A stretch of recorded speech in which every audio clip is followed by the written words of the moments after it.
පණු බේත් එක බීලා පණු යන්නේ ගෙදර කට්ටිය ඔක්කොමට ආය එනවා. හරි. විසඳුමක් මොකද ડોක්ටර්?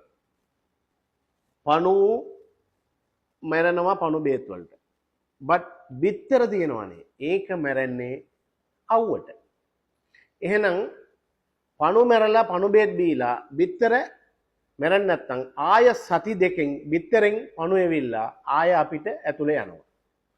එහෙනම් එක වෙලාව පණුවත් මරන්න ඕනේ බිත්තරත් නැති කරන්න ඕනේ. එහෙනම් බිත්තර නැති කරන්නේ ඔයාගේ බෙඩ් ෂීට් පොට්ට කවර් එක ඇඳුම් ඔක්කොම අවුවට දාන්න.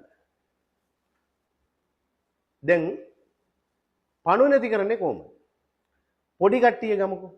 අවුරුදු 2කින් පල්ලෙයා සිරප් තමයි හොඳයි. ඒක පයිරන්ඩල් සිරප් එකක් තියෙනවා. ඒක දවස් 3ක් රැයට දුන්නනම් ඇති. දෙකෙන් උඩ අවුරුදු 2කින් උඩ අපි පෙති හොඳයි. එහෙනම් පෙති වලින් ඇල්බෙන්ඩසෝල් 400 මිලිග්‍රෑම් එකක් තියෙනවා. ගන්න පුළුවන්.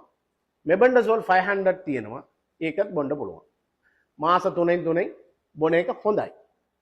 අනිවාර්යෙන් කියලා නෑ. දැන් පණුත් නැති කරා. දැන් පණු බිත්තරත් නැති කරා. එකපාරට ඔක්කොම බේත් කරා. වැඩේ හරි. දැන් ෆැමිලි ඉඳලා පණු ගියා. Thank you.